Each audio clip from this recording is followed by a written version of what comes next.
Olá, tudo bem com você? Espero que sim. Falo isso sempre, né, em todos os nossos vídeos aqui do Observatório da TV. Eu sou o Fábio Costa, esse é mais um Fábio Costa Entrevista, nosso projeto aqui do nosso Observatório da TV, canal e site, né, de apresentar aqui entrevistas com grandes nomes do pensar da televisão, com atuação extensa na imprensa há muito tempo, criticando, cobrindo, noticiando, e também aqueles que fazem a televisão, para que nós compreendamos cada vez mais sobre esse universo que nos encanta a todos, que acabamos nos reunindo aqui no canal, né? Hoje, nosso convidado é o jornalista Maurício Sticer. Tudo bem, Maurício? Tudo bem, Fábio. Muito obrigado aí pelo convite. Prazer participar do programa. Muito legal. Obrigado a você por ter aceito aqui o nosso convite. E eu começo a perguntar pelo seguinte. Você é carioca, né? Está estabelecido aqui em São Paulo há algum tempo, né? Muito tempo. E a sua paixão pela televisão como espectador começou de que forma?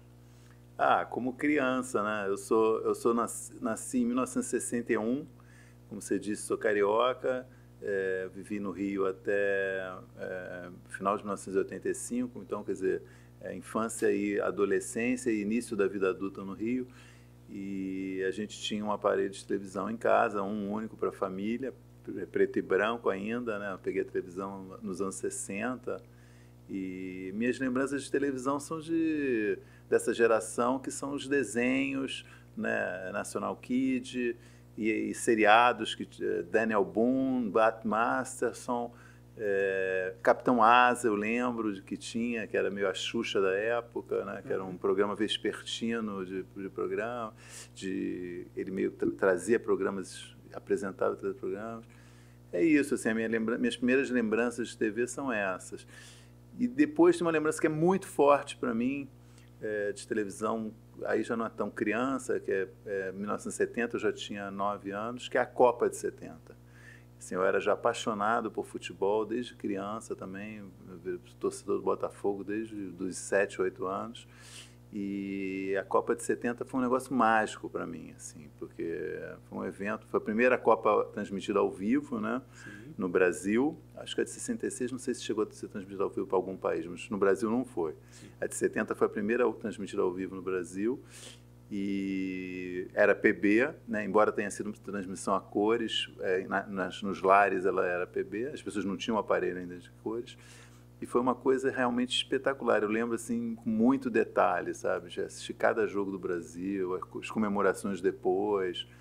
Então, eu te diria que essas são as minhas primeiras lembranças de televisão. Certo, e aí você já tomou gosto, se tornou um telespectador realmente na infância, né? Eu gostava, eu lembro também de uma coisa engraçada, que era, eu estudava de manhã e meu irmão mais novo estudava de tarde. Algum período da vida, assim, eu devia ter 12, ele 10, ou eu tinha 11, ele 9. E minha mãe me obrigava a dormir cedo, porque eu tinha que acordar cedo para ir no colégio. E eu lembro de, uma vez, acordar no meio da noite e ir no escritório, e meu irmão estava vendo uma novela que minha mãe deixava porque ele podia acordar mais tarde, sabe? Então isso me evoca a ideia de que eu via novela também desde cedo, assim, né? Assim, nunca fui noveleiro, assim, no sentido de ver todas as novelas o tempo todo, mas eu gostava de novela. Tenho lembranças de Irmãos Coragem também, de ver na época, né? Que eu acho que é 70 ou 71, né? Por aí. Essa fase, né? Eu tinha 9, 10 anos, enfim, estava descobrindo a televisão. Então tenho lembranças disso também. Bem da Copa de 70 ali até o meio de 71. Um ano, né, a novela? Demorou um ano, demorou um ano. E aquela época que a Janete fazia todas, né? Rosa Rebelde, Véu de Noiva, ela fez Coragem, 7 novelas seguidas, né? Entre, se não me engano, 68 e 72, uma coisa assim. São 7 ou 8, até janeiro de 73, quando ela terminou Selva de Pedra, emendou várias, né? Pesquisando para o livro do Gilberto, eu vi isso. Uma coisa impressionante, né? Não tinha essa noção. Foram 7 novelas seguidas. E quase todas elas muito longas, né? Porque a Ivani Ribeiro, na Excelsior, um pouquinho antes, ela já vinha emendando várias novelas, mas nem todas são muito longas, né? Entendi. E a Janete, em títulos, nessa época, são menos títulos, mas Irmãos Coragem tem 1 ano, Selva de Pedra tem quase 1 ano, O Homem que Deve Morrer tem quase 1 ano, enfim. E... Fora, você disse que nunca foi um noveleiro de ficar vendo todas, mais de uma o tempo todo, enfim, mas fora Irmãos Coragem, que marcou bastante, que outras te interessaram, que marcaram, você tem lembrança? Eu tenho uma lembrança muito vívida de Casarão e Escalada, assim, ambas, eu nem sei exatamente qual que veio antes, qual que veio primeiro. Escalada. Foi primeiro Escalada e depois Casarão. Mas são 2 novelas que me marcaram assim, profundamente, assim, que eu enxerguei aquilo como uma coisa que era superior ao que eu conhecia. Eu vi ali que tinha alguma coisa que era diferente. Acho que, sobretudo, Casarão, né? Casarão, que são 3 tempos. Isso. Sobretudo Casarão, eu falei, isso foi uma coisa fascinante para mim, ver aquilo, sabe? Eu falei, nossa, isso aqui é um negócio diferente, realmente. É uma coisa que eu não conhecia, que eu não sabia, sabe? E que é o que Casarão aqui, Ana? 72, 73, 74? Escalada 75 e o Casarão 76. Então já não era tão criança, né? Já tinha 14 anos. Sim. Mas são realmente ambas as novelas muito marcantes para mim, assim, dessa primeira fase minha de assistir televisão. Assim. Como espectador, marcaram muito. E, curiosamente, as duas não são do mesmo diretor, mas são do mesmo autor, que é o Lauro. Né? Exatamente, as 2 novelas do Lauro. E engraçado que eu também agora, né, pesquisando muito para o livro do Gilberto, eu não vi a seguinte, que é uma novela que foi super polêmica, né, e que Espelho Mágico, né? Depois a tríade ali foi Espelho Mágico. Então, e é uma novela ousadíssima, né? Todo mundo fala dessa novela, deu um monte de confusão dentro da Globo, afetou o Gilberto também. Eu acabei, né, lendo muito sobre a novela porque ela afetou também o Gilberto. Eu não assisti, não sei porquê, eu não lembro dessa novela. Essa foi uma coisa, deve ser uma época que realmente eu não estava interessado em televisão, já está fazendo alguma coisa que... Em 77. Engraçado, né? Porque eu realmente assisti Casarão, eu assisti Escalada, assisti Casarão, lembro.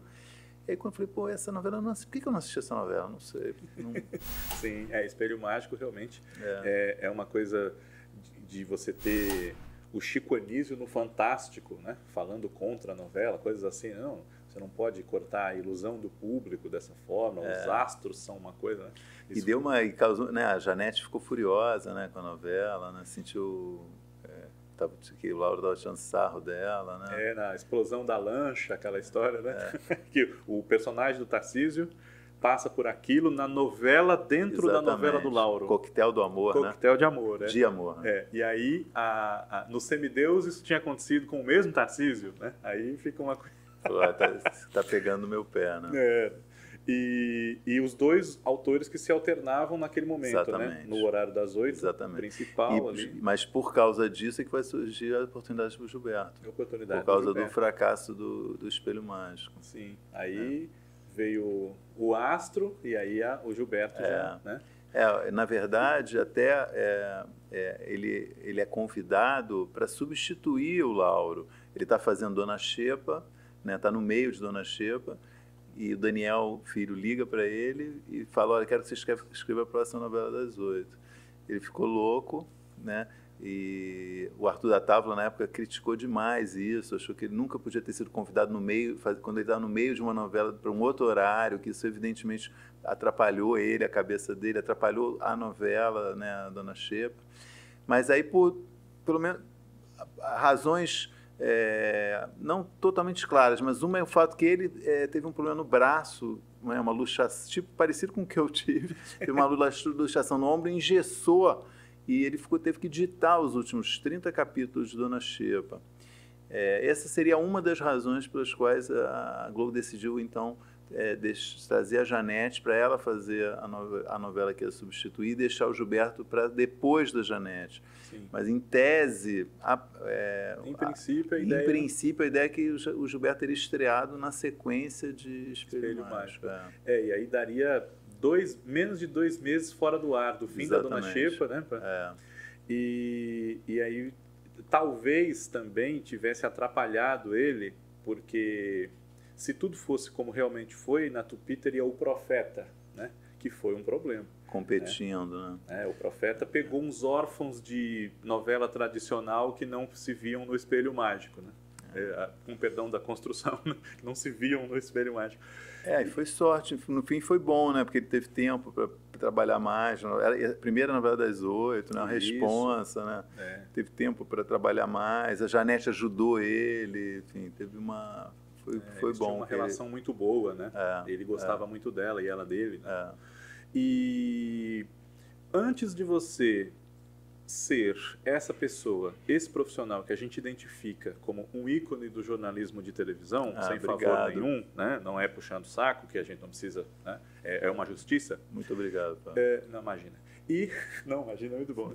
E você tem muita gente não sabe disso. Outro dia eu estava conversando com um amigo e eu falei, não, porque você sabe que o Sticer não é só televisão, né? Ele escreveu um livro sobre jornalismo esportivo baseado na experiência intensa dele como fundador do Lance. Exato. Né? Então, você começou escrevendo já para televisão e depois mudou para esporte por algum tempo? Como é que foi isso? Não, eu comecei no que a gente chamava de jornalismo cultural. Né? Eu me formei em 85 no Rio, na PUC, e ainda no último ano da faculdade eu comecei a colaborar com o Caderno B do Jornal do Brasil, que era o sonho de todo jornalista que queria trabalhar com jornalismo cultural. Era assim o top, né, no Rio. E por uma série de circunstâncias, uma história muito longa, no que eu vou pular, porque senão a gente vai ficar aqui falando de mim, que nem acho que interessa tanto, eu consegui uma chance para trabalhar no Caderno B. E era um período que o Caderno B estava mudando, o editor, tinha um novo editor que era o Zuenir Ventura, que foi o meu primeiro chefe, também tive uma sorte enorme. E aí, como repórter do Caderno B, eu fiz todo tipo de matéria que se faz num suplemento cultural, né, que se fazia na década de 80, reportagens variadas sobre o cinema, teatro, música, shows, ia tudo.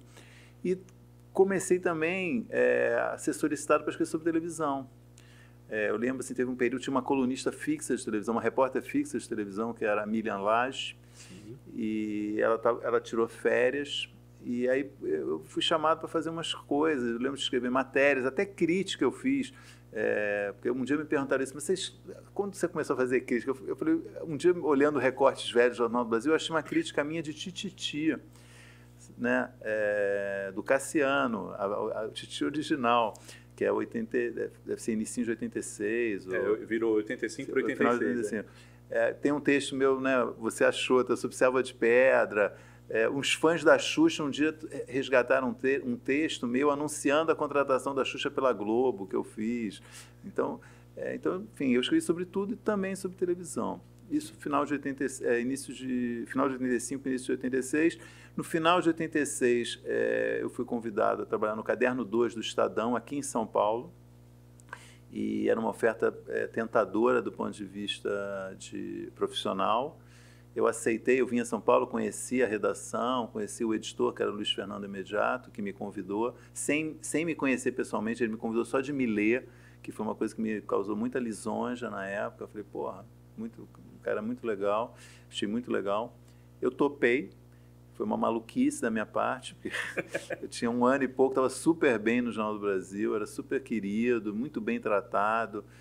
Tinha uma turma incrível ao redor. Foi nessa época justamente que eu conheci o Arthur Chechel, que também trabalhava lá, Joaquim Ferreira dos Santos, a Feira do Ribeiro, uma Cleusa Maria, uma turmona de jornalistas assim, muito bacanas, que trabalhavam no Caderno B e na revista de Domingo JB, mas eu abandonei isso tudo para ganhar mais e fui ser repórter do Caderno 2 do Estadão, fazendo a mesma coisa que eu fazia no Caderno B, reportagens de cultura, cinema, teatro, televisão, música, shows. Lembro de ter feito a única entrevista que o Sting deu no Brasil, quando ele veio para os shows dele em 87, se não me engano, foi para o Estadão, fui eu que fiz junto com o Osmar Freitas Júnior. Enfim, repórter cultural. No final de 1988, eu fiquei no Estadão de meados de 87 até o final de 88. No final de 88, eu fui chamado para trabalhar na Ilustrada da Folha. Novamente, o mesmo esquema, como jornalista, repórter da área de cultura, fazendo tudo, escrevendo sobre tudo. E logo no início, a editora, a Marion Strecker, queria que eu me especializasse em televisão. Então, eu comecei fazendo reportagens sobre televisão. Eu lembro de fazer uma matéria, fiquei uma semana no Rio, fazendo Todos os Homens do Daniel Filho. Ele era o chefão da CGP, e quem eram os 5 caras abaixo dele. Tinham 5 caras que eram os diretores que ficavam embaixo dele. Então, eu fiz o perfil de todos esses caras, foi uma matéria interessante. Mas aí logo eu virei editor assistente da Ilustrada, fechamento, trabalho de edição e tal, e fiquei nessa função tipo 1 ano. E aí que eu comecei a sair, quer dizer, até aí eu fui só um jornalista cultural, escrevendo também sobre televisão, mas sobre tudo. Eu fui chamado para ser editor de cultura, de turismo da Folha, uma coisa meio... tinha um pezinho na cultura, eu topei, fui 1 ano editor de turismo. Aí depois teve um desvio de função completo, eu fui chamado para ser editor de cidades da Folha, que era o Caderno Cotidiano, que depois virou Cotidiano. Foi 1 ano e meio que foi o período mais difícil da minha carreira, porque eu não tinha afinidade com esses temas. Polícia, administração pública, educação, saúde, problemas urbanos. Era uma equipe, na época, de 30 a 35 jornalistas, eu chefiando aquelas pessoas. Foi muito difícil para mim. Fiquei 1 ano e meio, tive gastrite, foi um sofrimento. E aí eu fui correspondente da Folha em Roma ao final desse período. Passei um período em Roma, voltei e virei o chamado repórter especial, que é quando você, né, aquele cara que é meio chamado para fazer um pouco de tudo, né, o repórter meio da confiança ali do jornal. Então, participei de coberturas interessantes, fui à Olimpíada de Atlanta, fui à Copa de 94 nos Estados Unidos, enfim, participei de cobertura de eleição, fiz tudo um pouco. E aí sim, em meados de 1997, um cara que tinha sido um executivo da Folha, que era o Leão Serva, foi chamado para criar o Lance em São Paulo, a redação do Lance em São Paulo, e ele me chamou para ser o número 2 dele, o editor executivo da redação em São Paulo. Daí que veio essa experiência que você mencionou. Eu fiquei também menos de 1 ano, mas nessa época eu já dava aulas na Casper Libero de jornalismo. Eu já estava pensando em um dia fazer um estudo acadêmico sobre alguma coisa, talvez um mestrado. E estando ali, vendo o Lance nascer, vendo a criação de um jornal, que era uma coisa que não acontecia há muito tempo, que num jornal não era criado, que com tantos recursos, foi um investimento enorme. Sim. Eu fui recolhendo, guardando documentos, documentos internos, mensagens. E quando eu saí, alguns anos depois, justamente quando eu fui fazer o mestrado, eu escolhi contar essa história, que resultou nesse livro, que é a História do Lance, Projeto e Prática de Jornalismo Esportivo, que descreve exatamente como que nasceu aquele jornal.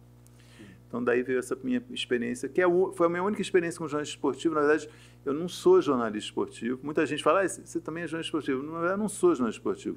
No Lance, eu fui um executivo, fui chefe de uma turma maravilhosa de jornalistas esportivos que estavam começando, que já tinham pouca experiência, Paulo Vinícius Coelho, André Rizek, o Menon, o Abel Neto estava começando, o Maurício Noriega já era mais experiente dessa turma, André Fontinelli, enfim.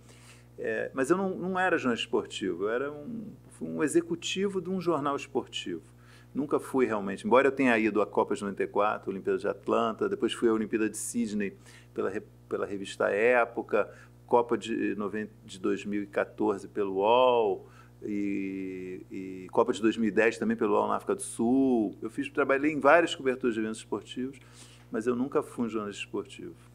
Sim, e a própria revista Época você também ajudou a formatar ali aquele princípio, né? Exatamente. Estava lá. Eu saí do Lance justamente para participar da criação da revista Época. Isso foi no final do primeiro semestre de 1998. Fui chamado para ser editor de cultura da Época.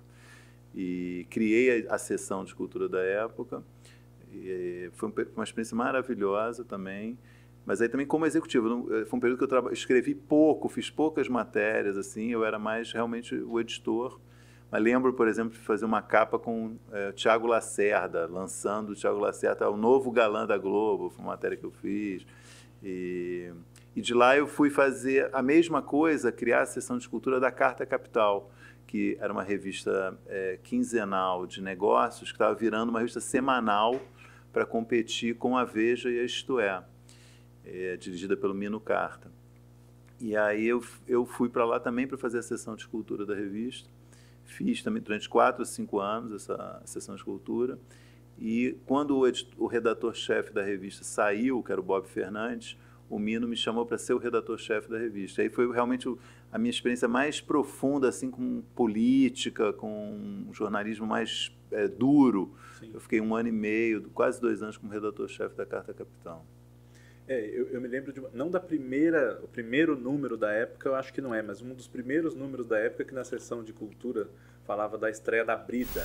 Olha só. Uma foto grande da Carolina Casting. Que ano que é isso? 98. 98. Primeiras... A revista acho que estreou em agosto de 98, se não me engano. Eu fui para lá em maio, participei ou junho da montagem. Foram 2 experiências maravilhosas. Eu tenho muito orgulho, assim, porque é muito raro você ter a oportunidade de participar da criação de um veículo, né? Então, ter feito o lance e ter feito a época foram 2 experiências que foram muito prazerosas, muito interessantes para mim. Sim, e a época, tudo bem que eu era adolescente, né? Então não tinha a visão que eu tenho hoje, mas eu me interessei muito porque era um veículo novo, Exato. Era uma revista bonita, né?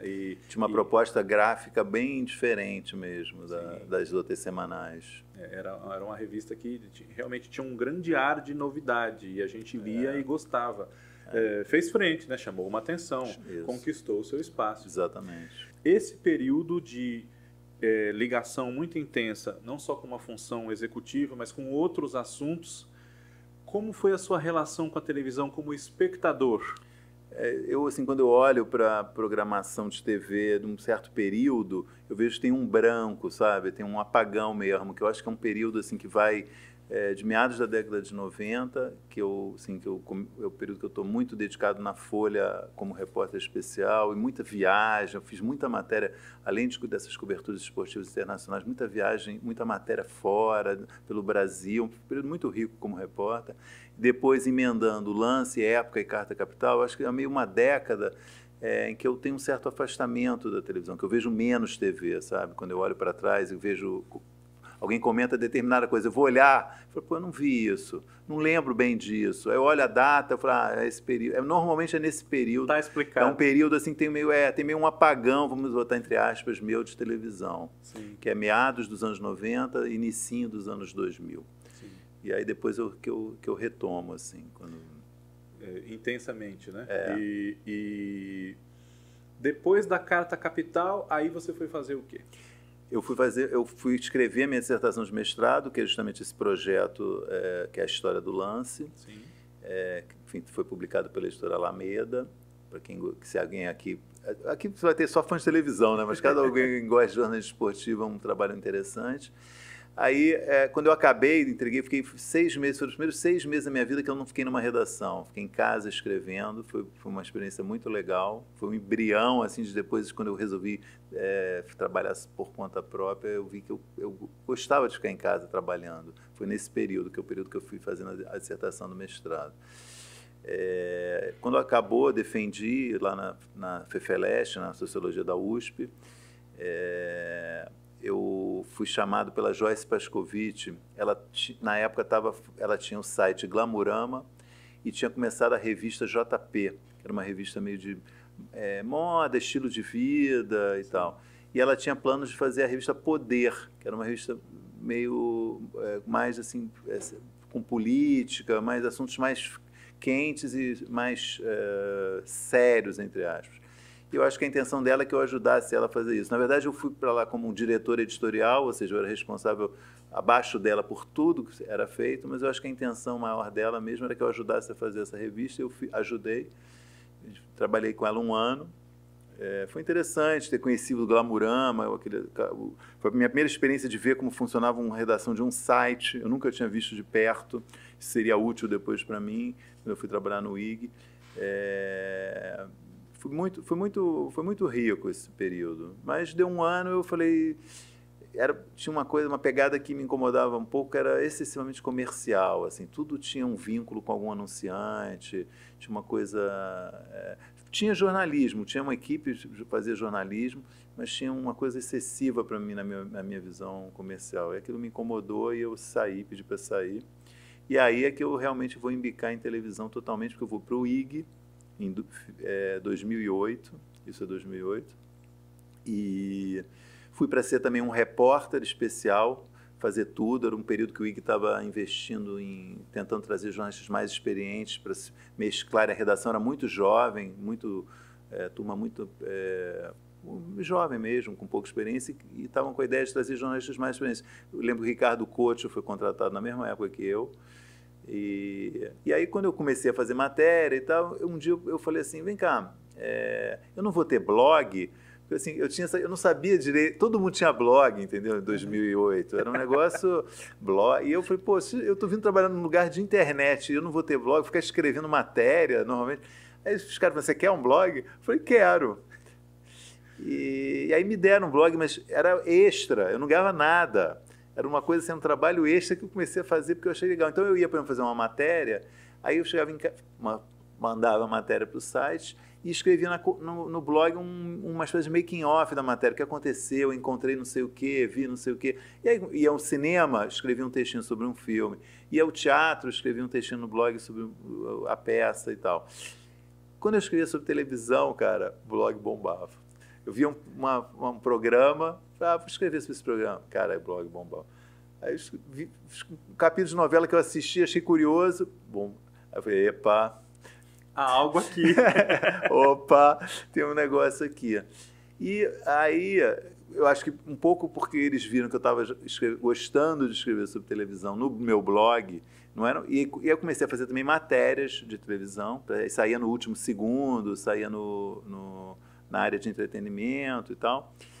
Eles me ofereceram no início de 2009, fazer uma coluna sobre BBB. Não me lembro quem foi a pessoa, eu já tentei resgatar essa história, esqueci. A Mariana Castro era a chefe lá do último segundo, a Ana Lúcia Ribeiro era a chefe, acho que do Babado, que era o site de notícias, e o Jean Oddi era o editor de esporte nessa época. Mas eu acho que foi a Mariana Castro, alguém ligado à Ana Lúcia, não lembro. Alguém falou, você não quer fazer uma coluna sobre BBB? Eu, oi? Como assim? Como assim? Você assiste BBB e escreve o que você quiser. Cara, eu topei. Uma coluna 2 vezes por semana. Era o BBB 9. E foi um negócio assim... Fez um sucesso essa coluna, meu. Foi um negócio... Pra você ter uma ideia, a certa altura... O BBB 9 foi aquele que o Max ganhou, que tinha Francine, que era a namorada dele, tinha a Priscila, né? E aí a Priscila, o Bial estava fascinado pela Priscila. Sim. E aí ele ficava chamando a minha princesa. E aí eu comecei a pegar no pé, eu falei assim, pô, Bial, princesa, meu, fica chamando essa mulher de princesa. Fiz uns textos zoando. Cara, um dia ele na interação ao vivo fala assim, tem um brother meu que está escrevendo sobre BBB e ele não gosta que eu chame você de princesa, Priscila. Aí ele criou uma situação meio tal. Aí eu falei, bom, o negócio está sério, né? Aí procurei ele e ele deu uma longa entrevista sobre BBB para mim. Foi uma das poucas entrevistas que ele deu na época que ele fazia a apresentação do BBB. Eu fui ao Rio, o IG me mandou e foi uma entrevista muito boa. E aí veio, enfim, final de 2009, continuei, eu escrevi sobre a Fazenda também, acho que em 2009, não sei se é já o primeiro ano da Fazenda, eu acho. Primeiro ano, que passava junto com a novela do Lauro, Poder Paralelo, 2009. Exato, 2009. Então, aí o IG me pediu também para fazer uma coluna sobre a Fazenda, eu fiz no embalo. Final do ano mudou a direção do IG, chegou uma turma nova. Achei que eles não valorizaram muito a minha presença lá. E aí eu tomei a iniciativa de procurar a Marion Strecker, que na época era diretora de conteúdo do UOL, e falei para ela, Marion, eu queria fazer um negócio de televisão para botar para quebrar no UOL. A gente foi almoçar, a gente já se conhecia, porque ela tinha sido minha chefe na Ilustrada, ela que me levou para a Ilustrada, me tirou do Caderno 2000 para a Ilustrada, em 1980 e tantos. ela falou, vou pensar. No dia seguinte do almoço, ela falou, vem. Isso é dezembro de 2009, já avançado dezembro, sei lá, 15 de dezembro. E 4 de janeiro de 2010 eu comecei no UOL. E aí foi realmente uma mudança na minha vida, na minha carreira. Teve um impacto muito grande essa minha ida para o UOL. Foi um negócio... enfim, foi isso mesmo, uma mudança mesmo de rumo. Porque aí eu passei a fazer só televisão, né? Eu nunca tinha me dedicado integralmente à televisão, né? Como a gente viu aí nessa longa descrição que eu fiz. Eu passei pela televisão várias vezes, né? Rocei, coloquei a mão, né? Apertei, mas nunca agarrei, né? Como ocorre, então, a partir de janeiro de 2010 até 31 de janeiro de 2022. Né? São 13 anos, né, que eu embalo assim, seguido, escrevendo só sobre televisão.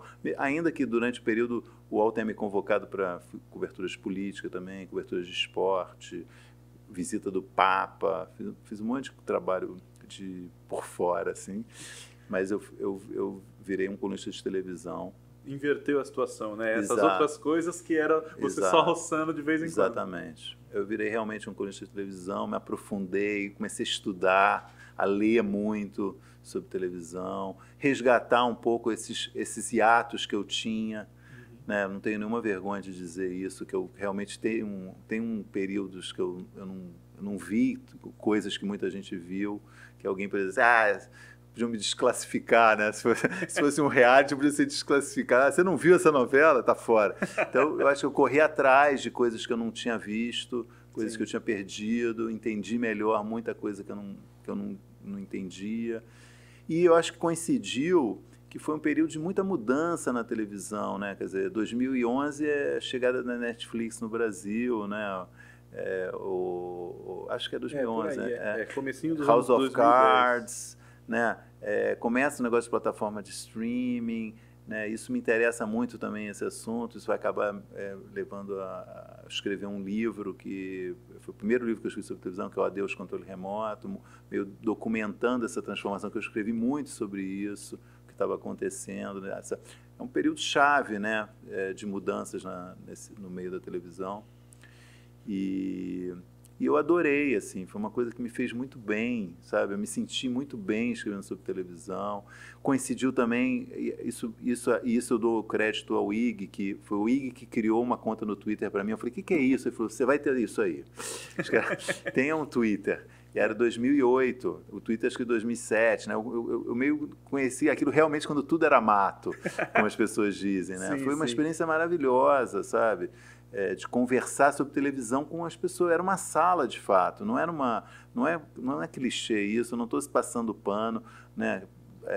Avenida Brasil em 2012, as pessoas ficavam assistindo juntas. Era uma experiência realmente, né, de troca. Já tinha os haters, já tinha gente que ofendia, mas isso eu sempre lidei muito bem, nunca tive problema com isso. Sim.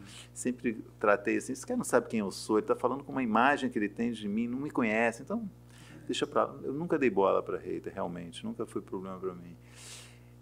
Então eu acho que foram várias coisas que foram se juntando, que transformaram essa experiência numa coisa muito especial, né?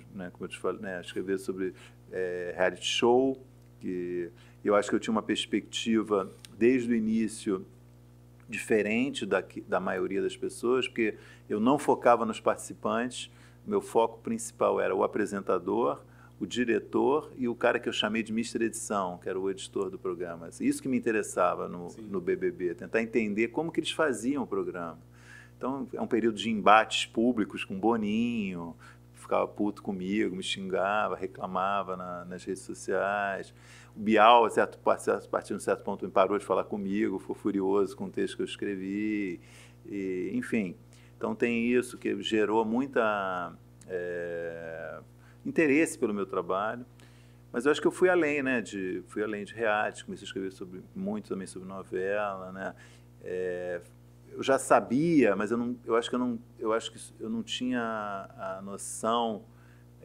Eu sabia da importância, sempre soube da importância da novela, né, na vida do brasileiro. Mas escrevendo sobre televisão, escrevendo sobre novelas, eu vivenciei isso, sabe? Enxerguei isso muito claramente, de uma forma muito forte, sabe? Isso mudou minha visão muito sobre televisão e sobre teledramaturgia, sobre a importância da teledramaturgia, né? O impacto da teledramaturgia. É uma coisa muito poderosa, né? O que a novela faz com a Exato. cabeça das pessoas, um arrebatamento de paixões, assim, as pessoas realmente se doem, sofrem com aquilo, né? E além de paixões, de conscientização também, né? Sim. De tomar conhecimento sobre questões, né? De entender a importância de determinados assuntos, né? De refletir sobre a realidade, enfim.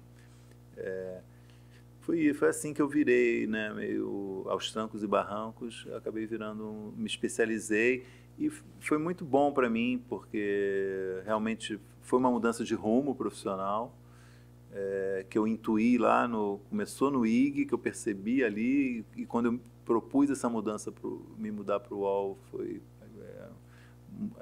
decisiva realmente, porque o UOL é um canhão, né, cara?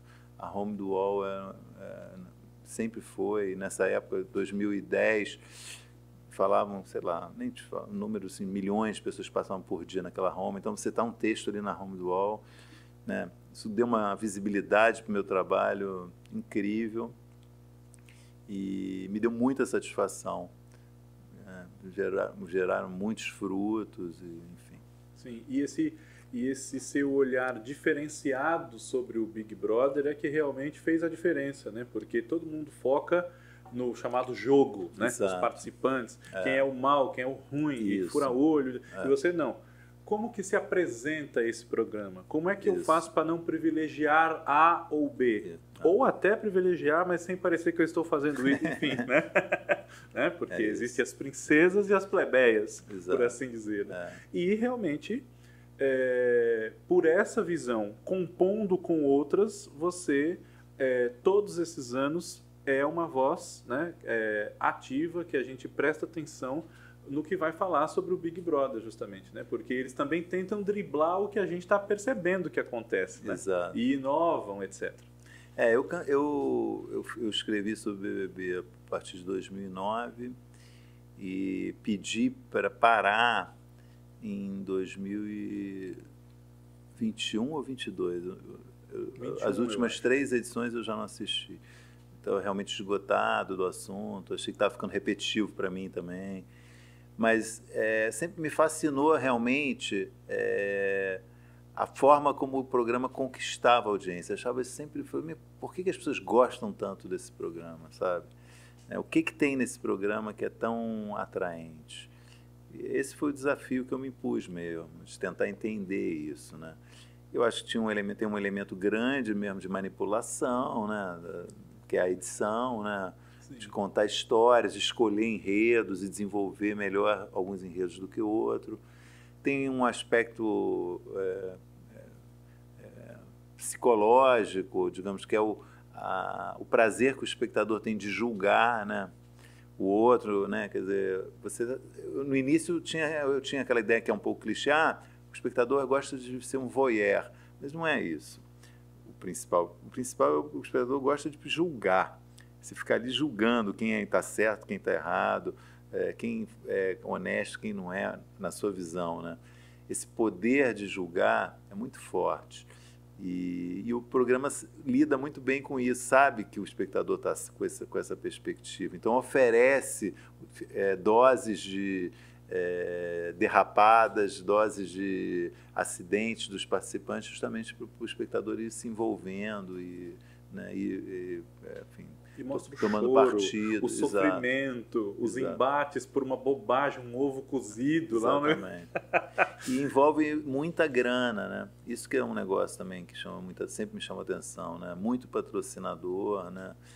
Hoje é responsável, primeiro trimestre da Globo, é a principal fonte de faturamento, né? Uma coisa muito séria, né? Virou um negócio muito sério. Não à toa a Globo já anunciou BBB por mais 2 ou 3 anos seguidos, né? Vai em frente, né? Vai chegar a se bobear no 30. Não é difícil. Já estamos no 24, pois é.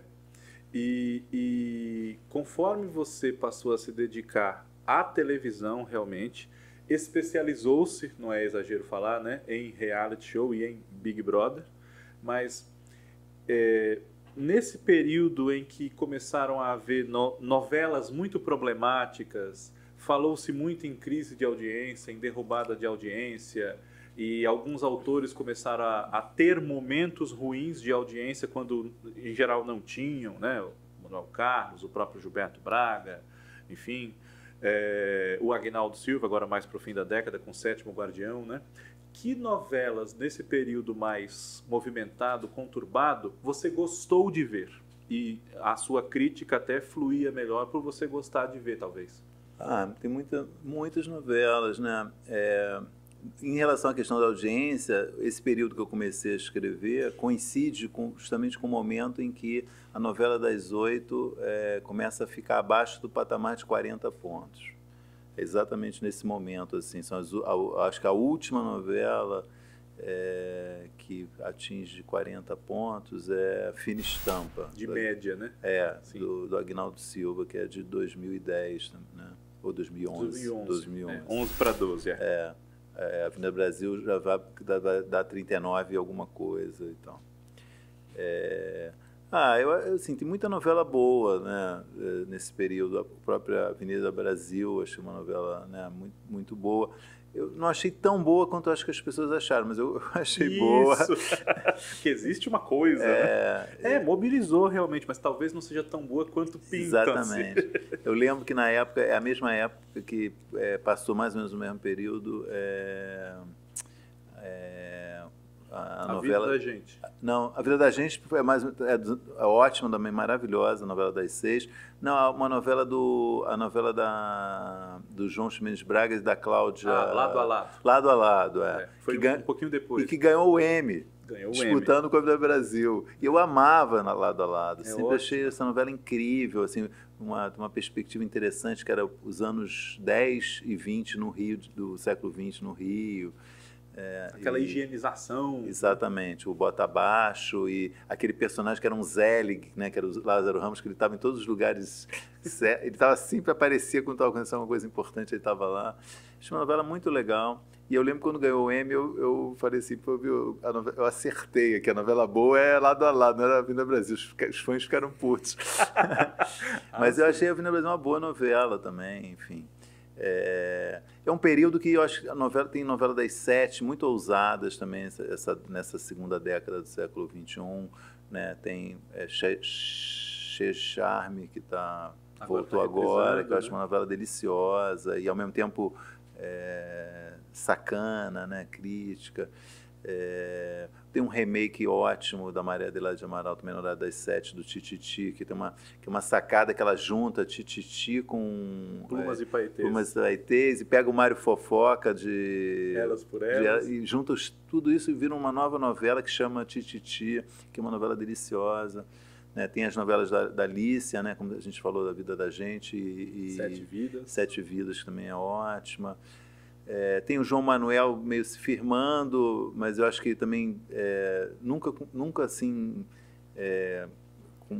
com a mesma segurança depois da Avenida Brasil, como ele conseguiu com a Avenida Brasil, mas tem coisas interessantes, Regra do Jogo, uma novela ousada, né? A outra, Segundo Sol. Né? Segundo Sol eu já não gosto muito. O Manuel Carlos não é um período muito bom dele, né? Agnaldo também não é um período assim, dos mais felizes, embora o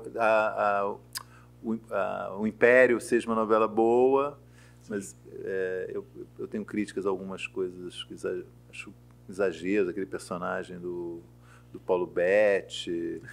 O Theo Pereira me incomodava um pouco, mas enfim, é uma novela interessante, um personagem ótimo, né? O do Alexandre Nero, né? Um ótimo personagem. A Glória tem acertos também nesse período, né? Do ponto de vista de audiência, mas tem também derrapadas incríveis, como Salve Jorge, né? Que eu acho uma novela muito ruim. E tem a novidade que é o Valcir Carrasco, que no das 9, né? É a chegada do Valcir, com quem também eu tive muitos embates, porque eu sempre achei muito fraco o texto do Valcir. Eu assim, eu sempre fiz muitas restrições e é um fenômeno, sempre as novelas dele são quase sempre as mais bem-sucedidas do ponto de vista de audiência, mas eu acho que eu tenho uma visão, Fábio, que como crítico, é óbvio que eu tenho que levar em conta também a audiência, é um critério de avaliação, mas eu não posso ser movido. Quem é movido pela audiência é a emissora. Claro. Né? E os fãs de emissora no Twitter, né? Que ficam analisando, né, a programação. Você tem que mudar isso para dar mais audiência. Pô, eu não sou diretor de programação. Eu vou parar de ver essa novela porque ela não dá 30. Entendeu? Eu nunca me vi como diretor de programação, eu sempre me vi como crítico. Né? Então, como crítico, a minha contribuição é ajudar o leitor, o espectador, que eu também fiz muita crítica em vídeo, a entender por que ele merece ou não ver aquilo, ou por que ele deve ver aquilo com outros olhos, né? Independente de audiência. Né? Então, nesse sentido, muitas críticas que eu fiz ao Valci, as pessoas falam, mas é inveja, porque ele dá muita audiência. O próprio Valci ficou uma época, falou que eu era pago para falar mal dele. Nossa! Fiquei bem chateado, porque isso é uma ofensa grave, né? Um tipo de ofensa para um jornalista muito grave. E eu achava as novelas dele, sempre achei muito primárias, as novelas das 8, das 9, né? Eu sou ainda da época que tinha novela das 8. Eu falo novela das 8 também. Você ainda fala? É melhor. Então, eu acho as novelas dele, nessa década, né, todas, cara, de modo geral, são eficientes, deram audiência, levantaram o horário. Muitas vezes, depois de quedas, as novelas dele e as da Glória tiveram um efeito importante de elevar o patamar de audiência, que é importante também para o negócio da televisão, embora não tenha nada a ver com isso também, se cai ou se... né? Não é minha função, mas enfim... Estou analisando o que põe no ar aí. Exatamente. Eu reconheço isso, que as novelas dele tiveram esse papel que é importante, mas eu acho uma qualidade fraca, sabe? Dona do Pedaço... Outro Lado do Paraíso. Outro Lado do Paraíso. Então, não são... Amor à Vida. Exatamente. Não são novelas que me interessam, assim, que eu acho... E aí, Amor à Vida também tem essa... Foi uma novela importante, primeira vez que tem um beijo numa novela da Globo entre dois personagens homens. Só que não é que o Valcir construiu as condições para que isso ocorresse, mas quem permitiu isso foi a Globo. Sim. A Glória tinha criado as condições para que isso ocorresse em América em 1900 e você que é bom 2005. 2005, entendeu? Sim. Você é minha Wikipedia. Obrigado. Então, né, a Glória fez isso, só que gravou a cena, a Globo não deixou. Né? Gilberto Braga tentou fazer isso em Brilhante, com um personagem, a censura não permitiu. Em 82. Exatamente. E não era nem no final, ele queria fazer no decorrer da novela. Exatamente. Né? Depois, de novo, o Silvio de Abreu teve feito personagem de um casal de mulheres, o Gilberto fez um casal de mulheres em Vale Tudo também, e todos os autores tinham essa preocupação. Então também ficam por o Valci. Foi a Globo. A Globo falou, agora dá. Né? Exatamente. Né? Então é um pouco isso. Mas, enfim, não sei se eu fugi um pouco. Você tinha perguntado as novelas que eu gostei. Isso. E a Glória chegou a escrever e os meninos chegaram a gravar em América. Né? América foi gravado. Muito bem lembrado. Né? Foi gravado várias versões. Beijo intenso, beijo médio, beijo selinho. Não foi nada. Olha... Tem até uma lenda, né, que existe essa gravação, mas acho que não existe. Né? Não devem ter preservado. Se não foi editado para valer, levar ao ar. Exato. Né? Agora, se no Globoplay não entrou, né, digamos assim... Exato. E as que você gostou nesse período em que passou a conviver muito intensamente só com televisão, né? De 2010, né? Isso. Para frente. Tá aí nesse pacote, né? E também acompanhou projetos tidos como problemáticos, né? Além do Horizonte, Geração Brasil. Né? Você sabe que Além do Horizonte é uma novela que eu gostei, assim, que é uma novela execrada, né? Mas que eu acho que tinha uma ousadia, Sim. que era era uma trama policial, de mistério, suspense no horário das 7, assim, era um negócio sério, não era uma coisa de paródia, né? Não era chacota. Exatamente. Não que a paródia seja chacota, gente, mas só para mas não mas eu defendi a novela bastante. Não, a novela é interessante, né? E aí você fica pensando, eles depois ficam muito reticentes em aprovar certos projetos mais arrojados, porque aprovam, confiam, Exatamente. e naquele momento ele não é bem recebido. Exatamente. Era uma novela interessante, Além do Horizonte. A própria Geração Brasil eu gostava bastante. Essa eu gostei menos, mas eu também concordo com você, que era uma proposta que saía do óbvio, né? Isso, Aí a gente tende, eu mesmo já cheguei a falar isso, a gente tende a dizer que essas novelas talvez funcionassem melhor como séries, né? Talvez. Quem sabe, né? Talvez. Deus Salve o Rei, né? Quem sabe, talvez, né? Deus Salve o Rei poderia ser, inclusive, muito mais ousada, aproveitando aquela produção cara, se ela fosse domingo de noite. Né, uma série, enfim. Interessante. Né? Já que tem aí as Guerras dos Tronos, essas coisas todas. Esse período também, eu acho que é importante a gente lembrar, que é um período também que a Record investe no seu projeto de novelas bíblicas, que eu também acompanhei muito de perto, porque, primeiro, isso teve um impacto na própria Globo, né, esse projeto, Sim. Sobretudo a primeira novela, que é 10 Mandamentos. E eu acho que é um projeto eficiente, assim, tem uma lógica e é bem realizado de modo geral. Enfim, eu não gosto, né, desse gênero, mas enfim, eu acho que é um negócio digno de nota do período, né, a marcar. E uma outra coisa que eu acho que é importante, assim, que é marcante para mim desse período mais intenso como crítico de TV é o projeto de humor da Globo também, que é um projeto muito interessante, como está no ar. A Nova Zorra. A Nova Zorra, e, enfim, uma época acho muito rica também de criatividade, enfim, que acabou sendo meio enterrado, e dizem que agora vai voltar, né, a ter um departamento de humor maior, mais presente no Globo. Tem uma coisa com a Regina Casé, com o Fábio Porchat. Vamos deixar de ter só o programa do Multishow, né, ali passando. Isso, enfim. Que bom, faz-se votos, né? Que tem, porque faz falta, a gente sabe que sai um conteúdo inteligente, de qualidade, se eles tiverem uma relativa liberdade, né, como tiveram. E, infelizmente, circunstâncias outras aí fizeram com que a fase toda ficasse meio mal vista, né? Exato. E não é o caso, enfim. Exato. Né? E é um dos pilares da programação da TV aberta, né? Uma coisa, não que eu seja conservador de achar que tem que ter tudo que tinha nos anos 60, 70, mas é um pilar interessante, né? Sempre teve presente, não só na Globo, na Record, no SBT e nas emissoras que antecederam, né? Tupi, Excelsior, TV Rio. Sempre teve, né? É uma coisa interessante, vem do rádio também, enfim, tem uma coisa brasileira aí, tem um jeito brasileiro de fazer humor e que a televisão expressou isso sempre, né? Então eu acho bom que volte. Sim. E nesse período áureo da televisão, quando a Globo, até em comunicados, anúncios, enfim, a Globo chegou a dizer que no começo dos anos 70, depois daquela fase que teve a Dercy, teve o Jacinto, o Raul Longras, né?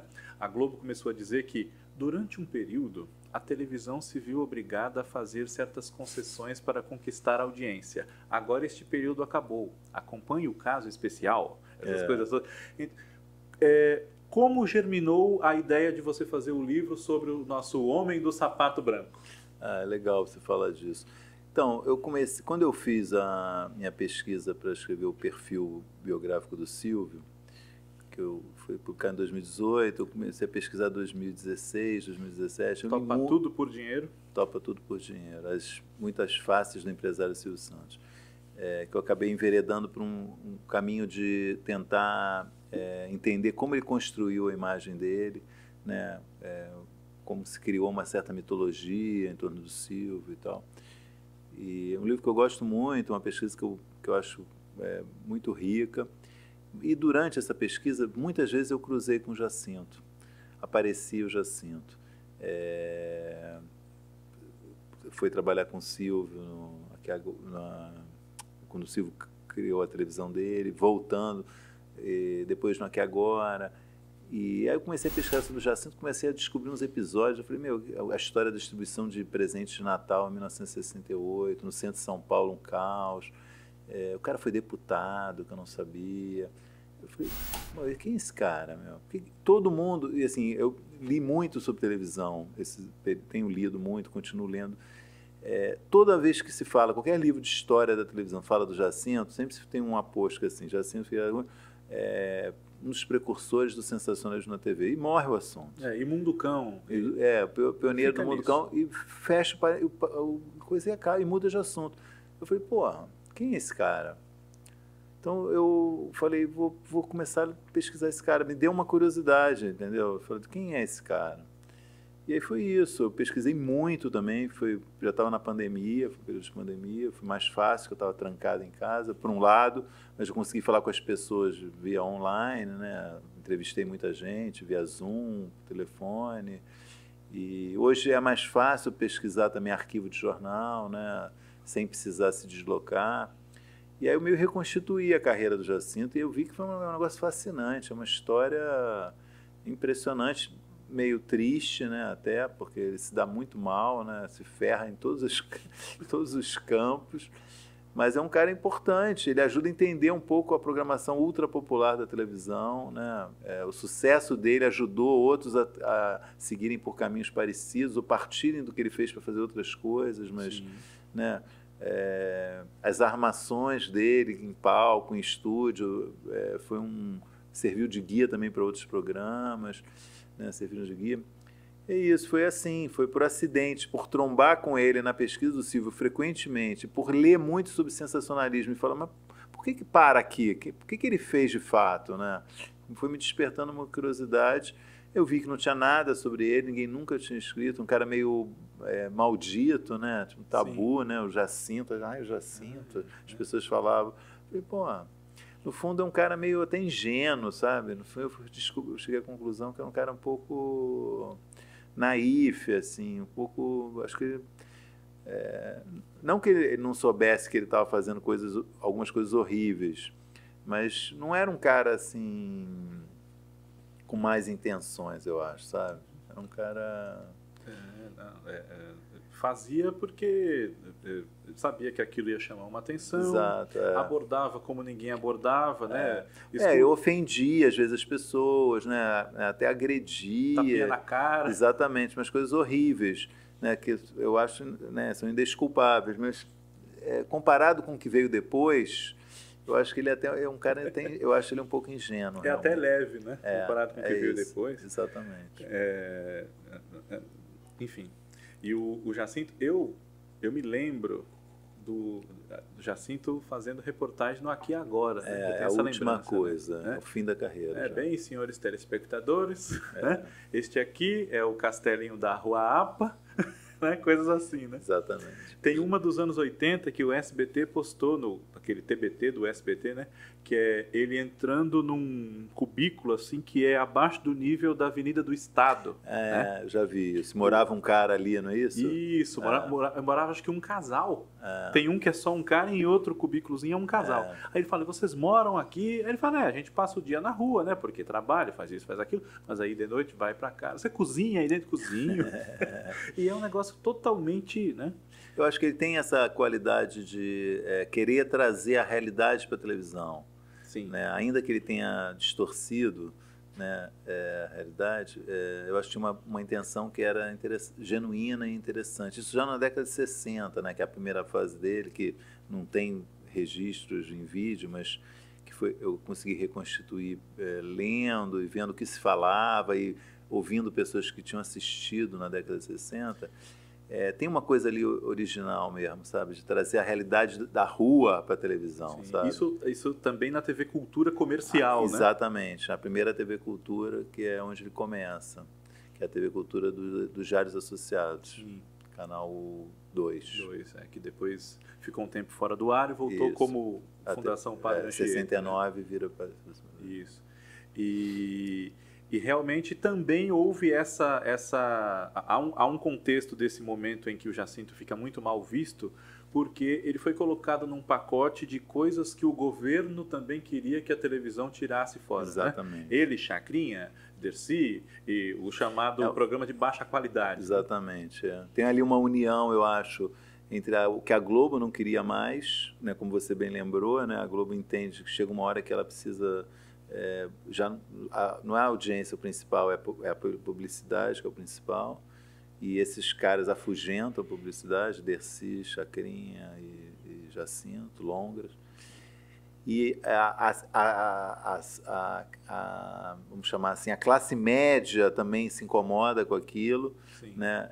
Minha pesquisa, por exemplo, eu vejo tem momentos que o Jacinto é censurado pela censura, e isso é festejado pela parte da imprensa, que estava sob censura.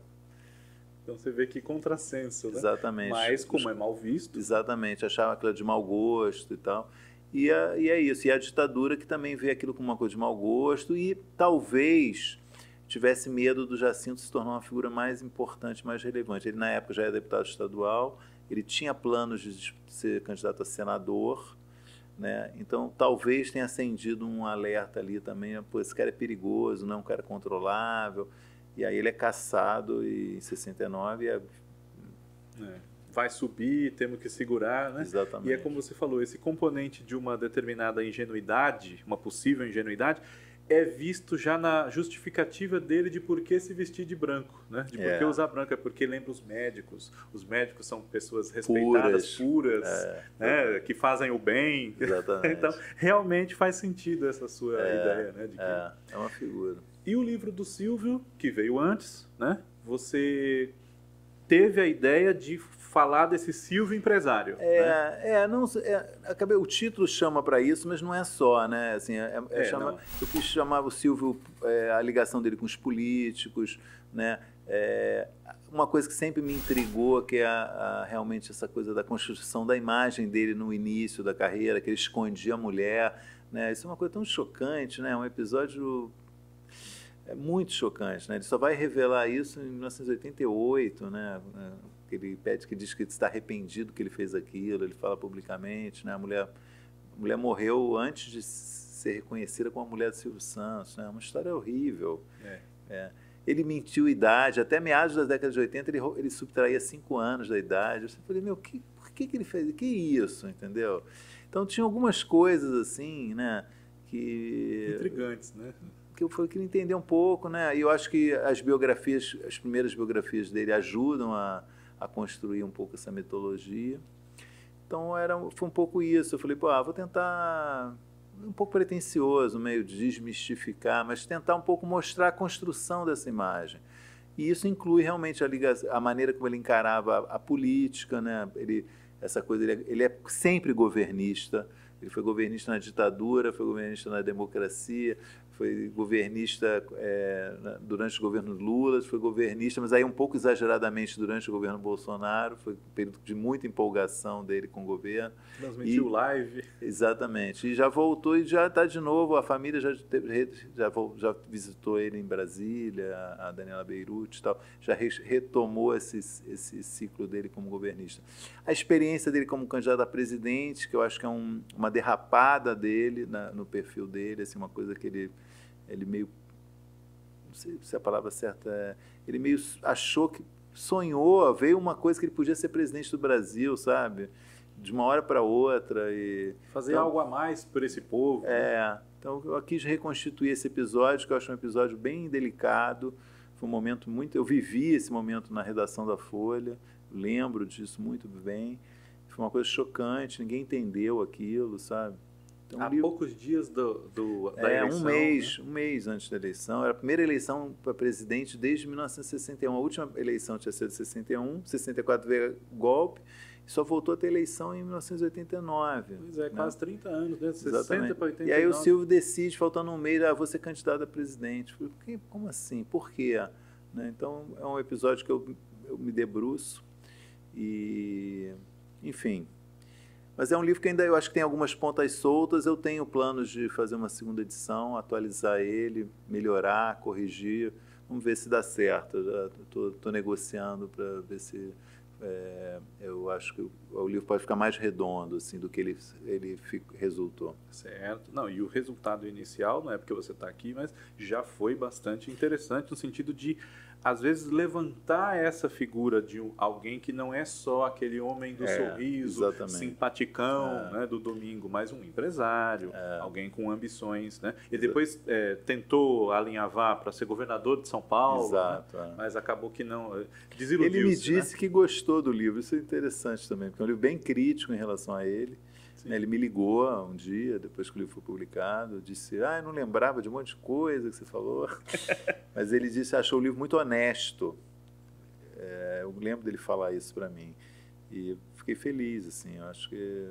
E um menino lá que, né, trabalha com ele já me disse que ele considera que é um dos melhores livros sobre ele e tal, me falou e tal. Então, eu acho que... eu gosto muito do livro, tenho orgulho e espero poder ainda melhorá-lo.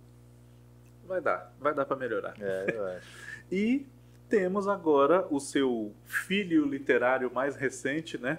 Que é o livro sobre o Gilberto Braga, que havia sido iniciado pelo nosso Arthur Chechel, já de saudosa memória, né? Uma vez mais, que eu sei que você tem contado muito, como você chegou a esse projeto, né? O Chechel faleceu, estava ainda com coisas por serem feitas, né? Muitas coisas serem feitas. Quando o Chechel morreu, eu nem sabia que ele estava fazendo esse livro. Eu acho que pouca gente sabia. Não era um projeto público, né? E que é normal, com biografia não é bom você ficar falando que você está fazendo uma biografia, né? Porque eu conhecia, tinha contato com o Chechel, a gente se falava, trocava figurinha sobre várias coisas. Ele nunca tinha me falado, mas acho compreensível. Não era íntimo dele. E aí, 3 semanas depois da morte dele, por indicação do marido do Chechel, Paulo Severo, que é um documentarista, falou com o Gilberto que ele achava que eu devia continuar o livro. E o Gilberto comprou a ideia. Porque na época, acho que eles já tinham um contrato com a Intrínseca e houve ali discussões internas, que eu não tenho muitos detalhes, mas eu sei que foram aventados nomes, outros nomes que poderiam continuar com o projeto. E o Paulo defendeu o meu nome, argumentando que eu entendia muito de televisão, conhecia muito Chechel, tinha afinidade com ele. E o Gilberto se convenceu e me ligou. Um dia me ligou, Maurício, que é o Gilberto. Não sei se você sabe, o Chechel estava fazendo minha biografia. Eu falei, não sabia, e tal. Queria que você continuasse. Eu falei, oi? E foi isso, eu topei, aí logo entrei em contato com o Paulo. Falei, Paulo, que história é essa? Ele falou, vou te mandar o que já tem. E ele me mandou uma pasta, tinha 50 arquivos. O principal eram as entrevistas, ele tinha feito, eram acho que 14 sessões já, ou 12 sessões, no total dava umas 14 horas de entrevista com o Gilberto. E tinha feito pesquisas de vários tópicos, os arquivos tinham pesquisas assim, crítico de teatro, novela tal, papapá. E tinha um capítulo escrito só, que era justamente sobre o Gilberto crítico de teatro. E foi isso, eu peguei daí, comecei a ler esse material todo, comecei a me preparar para voltar ao Gilberto, para questionar ele, e enquanto eu aguardava também que se acertasse o contrato para eu fazer esse livro, porque tinha um contrato com o Chechel, passou a ter um contrato com o Paulo e comigo. Então, teve uma transição que demorou. Eu tive uma reunião com o Gilberto, quando eu falei para ele o que eu tinha visto, o que o Chechel tinha deixado e o que eu precisava já fazer imediatamente, que eu já sabia. Tinha algumas entrevistas que o Chechel já tinha planejado que ele não tinha feito ainda. E aí, pouco tempo depois, o Gilberto morreu, em outubro de 2021. O Chechel morreu em junho, e o Gilberto morreu em outubro. Foi. Aí eu comecei por conta própria, fui vendo coisas que eu achei que faltavam, né? Realmente não estava pronto, né? Estava longe de estar pronto. E fui ampliando a pesquisa, entrevistei mais umas 50 pessoas, o Chechel tinha entrevistado mais 20 já, fui costurando detalhes, voltava para várias pessoas, trabalho de investigação para biografia mesmo. E aí todo mundo também entendeu, porque você estava pegando trabalho para continuá-lo. Né? Exatamente, tinha uma compreensão disso também. Muita gente me ajudou nesse sentido, foi bastante generoso. A irmã do Gilberto me ajudou muito, o marido do Gilberto, o Edgar, a irmã Rosa, o marido do Edgar, o Ricardo Linhares, que trabalhou muito próximo do Gilberto. Sérgio Marques, outro colaborador do Gilberto, muito próximo, também me ajudou muito. E foi isso, foi fascinante. Foi uma pesquisa assim, que eu fiquei encantado de fazer. Uma história, muitas coisas que eu não sabia da vida pessoal do Gilberto, né, que o livro traz, né, muita revelação sobre a infância, sobre a família do Gilberto. E uma carreira muito interessante, né? Muitos altos e baixos, né? Muitos sobressaltos. E, no fundo, é um pouco também, desculpa, é um pouco pretensioso, mas eu acho que resulta um pouco numa história da formação desse núcleo de teledramaturgia da Globo, que assim, o Gilberto entrou assim nos primeiros anos que estava sendo criado, né? Que eu considero que é o marco, que é a chegada do Daniel Filho, em 69, né? E que eu diria que até o final dos anos 90 assim, é um período, é o apogeu de um projeto de fazer novela na Globo, né? E a vida, a trajetória de Gilberto ajuda a documentar isso de uma maneira, porque envolve essas outras pessoas, envolve a Janete, envolve o Lauro, né? Envolve o Dias Gomes, o Daniel, o Boni, o Aguinaldo, exatamente, o Manuel Carlos, que é o primeiro cara que ele chama para ser coautor. Então é muito rico isso. Eu acho assim, para quem gosta de novela, e aí tu pagando livros. Não tem problema. Eu acho que a história do Gilberto ajuda a documentar esse período, né? Que é um período muito especial, né? De produção, né? De novela, né? Encara-se um desafio ao reconstituir uma trajetória tão rica e tão longa em não haver registro de tanta coisa que foi feita pela pessoa, né? Agora nós temos aí até o projeto Fragmentos, que publica justamente fragmentos, né? 6 capítulos que sobraram lá, 2 capítulos. Então é um problema, né? Porque você, Globo, eu queria ver, estou escrevendo um livro aqui, tá, pode ver. Você não vai ver a novela toda, né? Vai ter 3. Esse ajuda você a entender melhor, às vezes, porque tem uma história muito legal, que claro que você conhece, escreveu o livro, enfim, provavelmente conhecia até de antes, que é o Gilberto sem saber o que vai fazer em Corrida do Ouro, né? Com aquele casal, a Renata Sorrah e o José Augusto Branco, né? Patrícia e Rafael, se eu não me engano. E aí ele está naquela fase de escrever um pouco e achar que tem que largar a novela, não consigo mais, né, também. Mas aí depois, vamos dizer assim, aquietou. Só que ele pediu ajuda para a Janete. O que eu faço? Porque todas as cenas desses dois são, olha, eu gosto de você, eu não gosto de você. Isso, é muito Inverte. bom. Inverte, Gilberto. Ela tem que correr atrás dele. Você vai ver. Não, mas o público não vai querer. É inverossímil, o público não vai comprar. Ela vai. Faz para você ver. Faz. É muito bom. Isso é muito bom, né? E como ele sofria para escrever, porque ele se cobrava muito, né? Você vendo as declarações dele, ele é muito exigente consigo mesmo. Nessa novela eu achei que só funcionou depois da metade, tateei muito no começo, é muito isso, né? Não, ele até o fim da vida achava a Escravizaura péssima. Achava? Eu acho que é a terceira ou quarta maior audiência do Hora das 6, né? Uma das novelas até hoje está no top 10. Sim. Né? Lucélia Santos, não funcionou. Eu não queria. Mas além de não querer, ele acha que não era bom, entendeu? Enfim, são idiosincrasias de um autor, né? E curiosamente a mesma Lucélia Santos depois ele quis de bom grado, né, para fazer a Janete na Água Viva, né? É engraçado isso. Para Isaura não, mas por que para essa não? Para essa sim. Exatamente. Até homenageou a sua amiga com o nome dessa personagem, né? Enfim. E você acha que o Gilberto, eu gosto muito de uma declaração que o livro traz à luz, que é: fui rebaixado sem ser humilhado, né? No final dos anos 90. Chegou Marluce, né? Exato. Marluce Dias da Silva, para quem não viveu esse tempo, não sabe, ela substituiu o Boni, né? Ela foi a manda-chuva da Globo ali uns 5 anos, nessa virada do milênio. E ele falou, a pessoal que está chegando agora para administrar não viu Vale Tudo, não viu Dancing Days, eles veem tabela de números, eles veem planilha. Exato. Então, como é que eu vou argumentar como eu argumento? Né? Não é mais o Boni, não é mais o Daniel.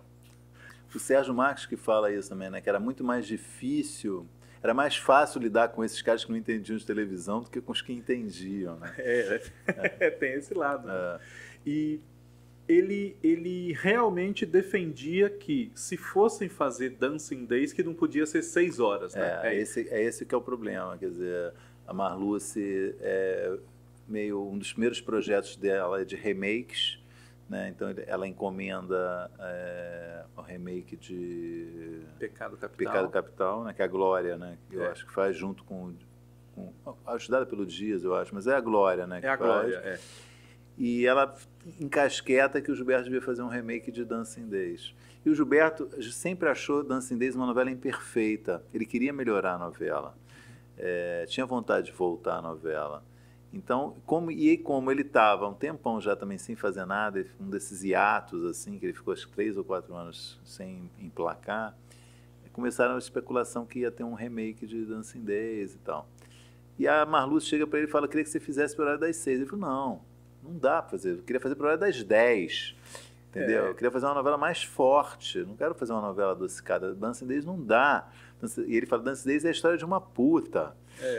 Entendeu? Ele usa esse termo, né? Não dá para fazer essa história no horário das 6, né? E aí, só que ele fica meio sem graça, ele está sem trabalhar, está ganhando sem trabalhar. Ele falou assim, mas se você quiser, eu escrevo uma novela das 6. Ela falou, quero. Quero. Se é assim, quero. E aí foi assim que ela aciona o Marcos Paulo, que estava ele tinha herdado os projetos do Paulo Biratã, já estava como diretor Marcos Paulo. Ele fala, tem um projeto aqui bom que é o Força de um Desejo, do Alcides Nogueira. E ela fala, então vamos fazer. Ela liga para o Alcides, vamos fazer essa novela, você vai escrever junto com o Gilberto. O quê? Quê? Primeiro vai fazer. Exatamente. Depois, o quê? Deixa eu falar com ele primeiro. Não precisa falar não, deixa que eu resolvo isso aí. E aí eles fazem essa parceria. E aí a imprensa vai para cima do Gilberto. Todo mundo sabia que tinha essa história do Dancing Days. O que aconteceu? Quem ganhou e quem perdeu? Né? E fica as pessoas entendem que houve um embate na época, pela imprensa você lendo, fica claro, as pessoas entenderam que teve uma disputa do Gilberto com a Marluce, mas teve um acordo ali, quem ganhou e quem no final, né? Acho que ganhou a Globo, porque o Gilberto foi fazer uma novela das 6 de luxo, né? Uma novela assim de primeira, uma novela muito boa, né? Incrível, né? Com o Alcides e com o Sérgio Marques. E aí, anos depois, quando ele dá o depoimento para a Prosperidade no MIS, que esse assunto volta, ele vem com essa frase maravilhosa, que é uma homenagem que, na verdade, ele está fazendo à Janete. Porque a Janete também se considerava que tinha sido rebaixada. Porque teve um momento que a Globo tira ela do horário das 8. Vai fazer 7. Vai fazer o Bravo. Estavam meio cansados o Bônia e o Daniel desse tom, né, do melodrama, do exagero. Tavam, né, tinha Lauro, estava chegando o Gilberto, estavam vendo possibilidade de fazer coisas mais de próprio Dias. E o Dias tinha falado para o Chechel, no livro do Chechel sobre a Janete, que ela se sentiu muito rebaixada. Sim, muito humilhada, ela ficou muito mal com isso. E eu acho que quando o Gilberto fala isso, ele está pensando também na Janete. Fui rebaixado sem ser humilhado. Porque ele realmente fez uma novela incrível, né? Foi uma volta de novela novela de época. A Globo estava sem fazer novela de época há muito tempo. Né? Tinha feito naquele ano Chiquinha Gonzaga, que é uma primeira coisa de época, e depois vem com essa novela que é luxuosa, enfim. Então, eu acho que a Globo gostou da novela, embora não tenha bombado de audiência, foi muito elogiado e gostaram da novela. Não houve pressões, né? Exato, não houve, muda isso. Exato, né? Porque tem gente que fala, matou o Barão para dar Ibope. Não, nada não teve disso. Isso. Ele fez com o Alcides, o Sérgio Marques, a novela que eles quiseram fazer, realmente. Embora, como a gente fala, abaixo do trilho. Né? Exatamente. E aí depois a imprensa, às vezes, soltava... Eu nunca vou esquecer, quando foram reprisar essa novela, saiu num caderno de domingo assim, Globo reprisa a novela que foi um fracasso. Né? Dureza. Aquela família, né? A Sônia Braga, assim. Dureza. E antes disso ele já teve percalços sérios, né? O maior deles, acho que a gente pode dizer que é o Dono do Mundo. Né? O Dono do Mundo. Existe a frase famosa dele dizer que passou 1 ano querendo que as pessoas gostassem da Márcia. Né? Tentei 1 ano fazer as pessoas gostarem da Márcia. né? Até que ponto ele conseguiu... Quando foi que ele pegou a novela para si, assim, agora eu vou conseguir fazer mais ou menos do jeito que eu quero? A audiência subiu. Foi depois que o Paulo Gorgulho entrou? Podemos dizer? É um dos embates, né? Eu acho que tem o crescimento do personagem do Ângelo Antônio, né? Que é, né, o Beija-Flor. Beija-Flor, que é muito querido, é um personagem interessante. E aceleraram a história, né? Quando perceberam que era... E é um personagem que o Aguinaldo ajudou a criar, né? Junto com a Leonor Bassetti, por baixo do pano, porque... Tinha que ter alguém honesto, né? E é um personagem que atrai... Eu acho que talvez isso tenha sido um peso também. E a entrada do Paulo Gorgulho, que é engraçado, que o Paulo Gorgulho tinha feito muito sucesso em Pantanal, no ano anterior, e o Daniel Filho chega para o Gilberto e fala assim, olha, vamos trazer o Paulo Gorgulho para botar isso na novela que vai dar certo. Não, de jeito nenhum, Daniel, imagina, Paulo Gorgulho não pode disputar a mesma mulher com o Antônio Fagundes, são de níveis diferentes. Mas eu tô te falando, bota que vai pular a audiência 10 pontos. Exatamente. E ele teimou dizer que não, até que ele meio, acho que foi obrigado a aceitar. E eu acho que melhorou também a audiência. E mudaram o perfil dela, né? Quer dizer, ela de ingênua se torna uma pessoa vingativa, com desejo de vingança, né? Mais decidida diante da vida. Exatamente. Né? Acorda para a vida, né? Assim, ela entende o que aconteceu e tal. Muito ajudada pela Olga, né? Que é a Exatamente, Fernanda Montenegro, que é uma ótima personagem também. Sim. A Cafetina. E... Enfim, no final deu tudo certo e ele volta, né, na última cena, se vinga do público e faz de novo o que o público tinha odiado, né? O Fagundes olhar para a câmera, né, e falar, vai casar com a menininha super nova, riquíssima, herdeira de fazendas, né? Ele olha e fala assim, e é virgem. E fica assim, né? Nossa, aquilo é muito bom. Quem assistiu essa novela agora no canal Viva, quando ela foi, né? E eu espero que, quem sabe, até da nossa gravação para o dia que ela vai ser publicada, quem sabe entre no Google Play, né? Eles estão resgatando quase tudo, Gilberto, né? Quase tudo que tem aí eles estão resgatando. Quem sabe, né? A gente espera, porque há todo um novo público. Agora tem 10 anos essa reprise, né? Então já tem gente que não viu também no Viva.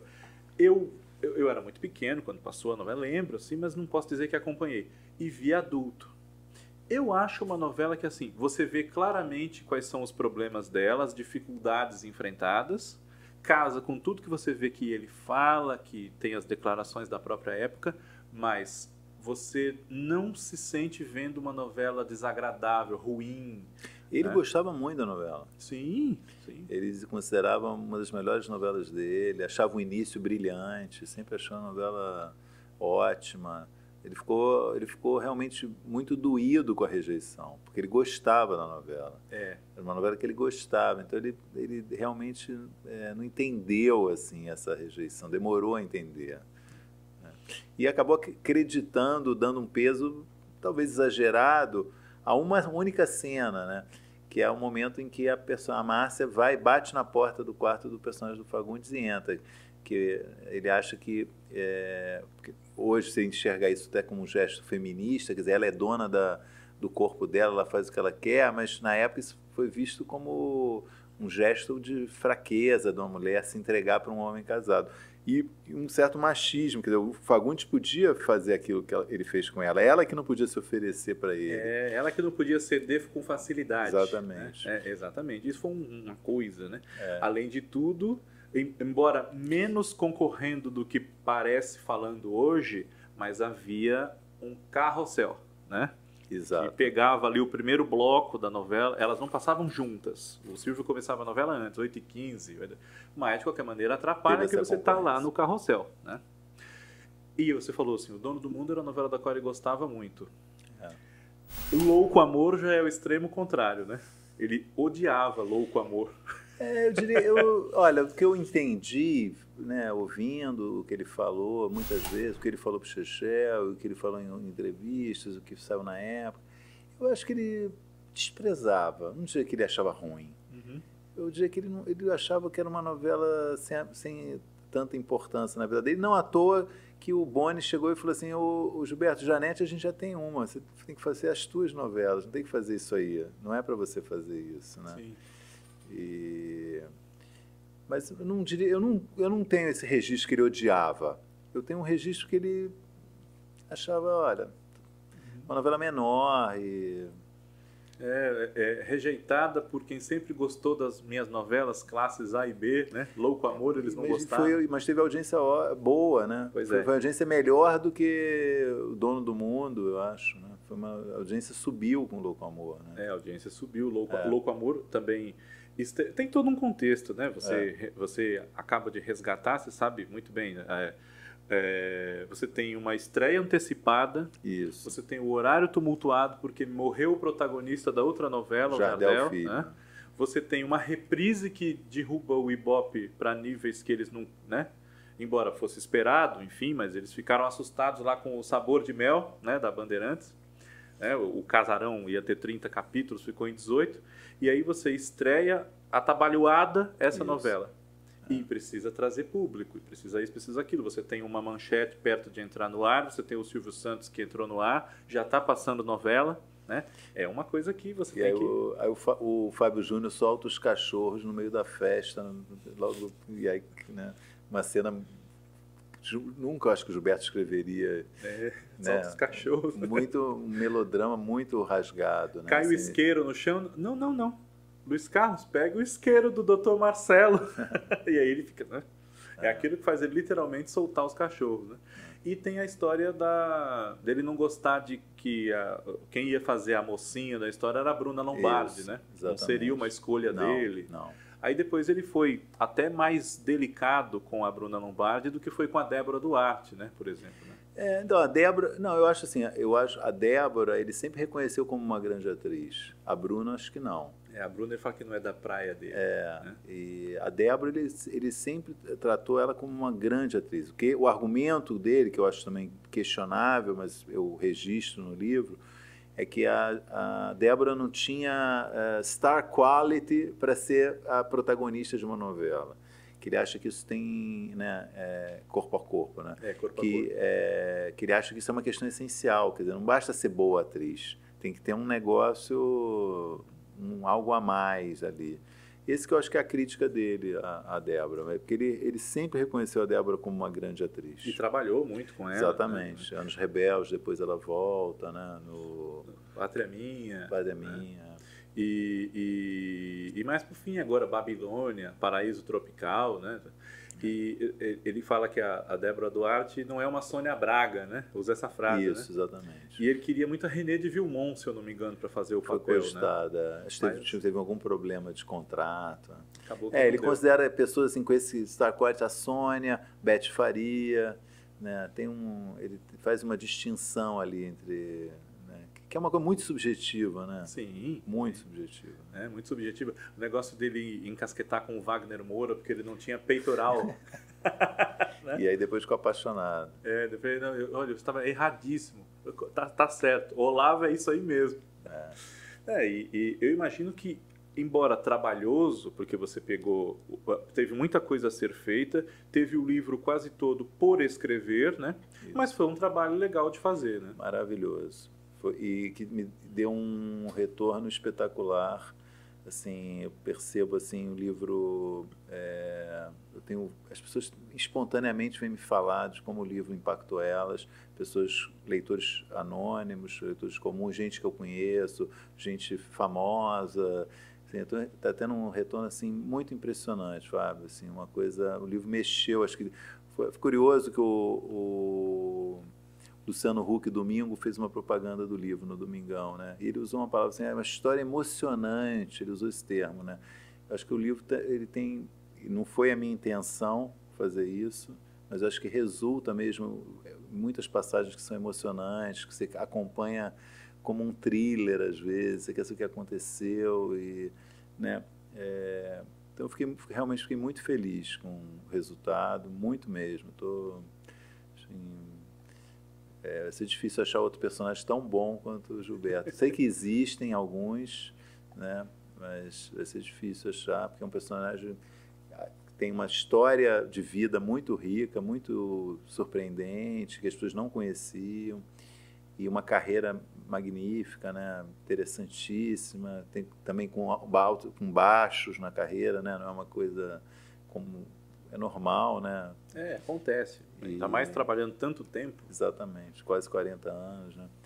Então, fiquei muito feliz mesmo com o resultado desse livro. O resultado realmente tem agradado muito. E eu aproveito para lembrar vocês aqui que falamos muito, né, de Gilberto Braga no nosso canal, falamos muito das suas novelas, etc. Mas nada do que nós falamos aqui queima você ler o livro. Até porque fala da origem dele, da família dele, tudo que aconteceu na vida dele antes de escrever as novelas, entre uma novela e outra, problemas vários, embates profissionais. Então leiam, quem não leu ainda. Vamos fazer aqui a nossa propaganda, por que não, né? Obrigado. E, inclusive, eu não me esqueço, quero deixar registrado aqui em vídeo, inclusive, que quando eu lancei o meu livro, agora já tem 8 anos, o Maurício foi um profissional que teve um grande respeito pelo meu livro. Por mim, sem me conhecer, ele não me conhecia, e ele se interessou pelo livro porque queria ler, vamos ver qual é que é desse livro, gostei da proposta. E ocupou a sua coluna na Folha, impressa e também online, saiu, uma crítica, uma avaliação do meu livro. E as pessoas vieram falar para mim, nossa, você viu, né? O Sticer falou do seu livro, então ele gostou, etc. Então eu falei, eu vi, né? O livro é uma das referências, né, bibliográficas da biografia do Gilberto, porque tem uma passagem que você fala no livro da recepção a uma novela dos anos 60, que é uma das pioneiras em casal interracial. Passo dos Ventos. Passo dos Ventos, eu não lembro o nome. E que eu fui reler aquilo para falar do impacto que tem em Corpo a Corpo, né? O casal da Zezé Mota e do Marcos Paulo. Né? Sônia e Cláudio. Exatamente. E Passo dos Ventos, 15 anos antes, né? 16 anos antes, a pressão fez com que o rapaz negro, né, que era o Jorge Coutinho, tivesse que ter um par romântico igualmente negro, né? A Isita Nascimento, né? E era a Dianane Machado, que é uma moça branca, loira, já morreu também, enfim. E também capricharam, né? Tem que ser uma namorada negra? Tem. Então, a Isita Nascimento, que é uma mulher linda, né? Então, é um tapa com luva de pelica também, né? Porque vocês estão preocupados. Quer dizer que ele não pode namorar uma menina bonita? Pois vai. E a novela também se passava no Haiti, tinha que ter o elenco negro, enfim. Você falou que é difícil pensar num personagem tão rico, tão envolvente, que te revele tantas coisas legais no processo de fazer. Mas, já que você fez esse livro sobre o Gilberto, a partir do que o Chechel começou, etc., pode ser que ou você tenha vontade ou alguém te convide para fazer, olha, na mesma linha do Gilberto, outro autor de novela, você não tem vontade de fazer? Eu não tenho vontade de fazer Beltrano? Se depender de você, você faz de quem, Maurício Stais? Eu acho que assim, essa geração do Gilberto, né, é uma geração de muita qualidade, né? Eu acho que tem vários autores, todos eles de alguma forma cruzam, são citados no livro. Ainda acho que não tiveram uma biografia tão completa quanto eu acho que essa, desculpe a presunção, quanto a do Gilberto, que eu acho que são pessoas, né, falando Lauro César Muniz, que tem um livro que é um depoimento dele em primeira pessoa, Manuel Carlos, está fazendo 90 anos, que até onde eu sei não tem uma biografia, Aguinaldo Silva, que eu acho que também é um autor assim, top, e que eu sei que vai publicar as memórias dele esse ano, que é diferente de uma biografia, né? Porque é um livro também ele falando dele, mas que é um cara acho que merecia também um estudo maior. Glória Pérez, eu acho que é um autor importante, que pode, né, merecer uma biografia.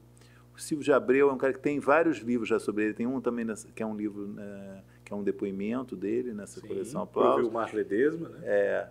E tem um livro também que é um livro sobre ele, que é um livro Rafael Ciré, que é um livro exatamente mais de caráter biográfico.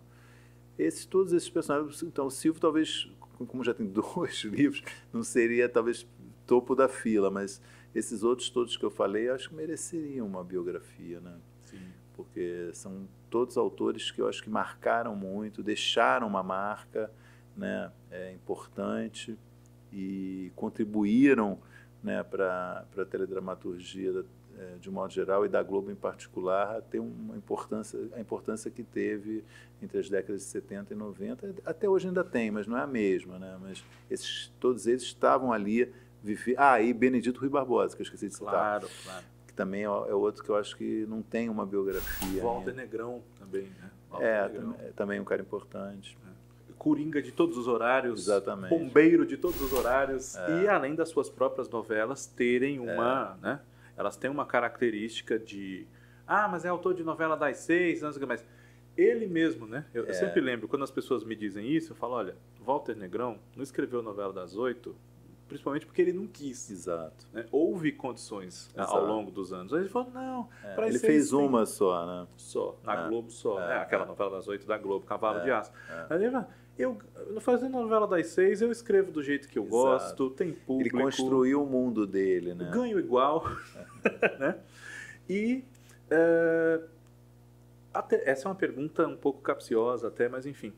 O que você acha que, com essa transformação toda, o nosso consumo diluído em várias telas, não nos prendemos mais à grade horária das emissoras, enfim, mas a TV aberta ainda tem muito potencial, muita penetração. Mas, porém, contudo, apesar desse apelo que ela tem junto ao público, o que você acha que falta nela hoje, a TV aberta especificamente, para que eventualmente esses números de audiência, claro que não vamos ter mais estratosféricos, mas eles se ampliassem? O que a televisão está devendo hoje? Olha, eu acho que não tem mais como ampliar, Fábio. Eu acho que a gente está num mundo em transformação. É uma transformação, de certa forma, lenta no Brasil, por causa do perfil socioeconômico do brasileiro. Sim. Né? A TV aberta ainda é o principal meio de interação do público com o entretenimento e com a informação, é via TV aberta. Mas, realmente, como você falou, a gente está num processo de transformação enorme, de transição. Eu acho que no momento que a população tiver mais recursos, né, aumentar a riqueza geral do país, e o que vai permitir aumentar a aquisição de banda larga, de qualidade para as pessoas, a tendência é a TV aberta ir perdendo importância, ou diminuindo a importância, que já vem perdendo. Né? É muito mais conveniente se assistir numa plataforma de streaming. Você vê na hora que você quer, do jeito que você quer, você para, você vê 3 capítulos seguidos. Você volta, né? É muito mais confortável do que ver no horário que a TV determina para você. Né?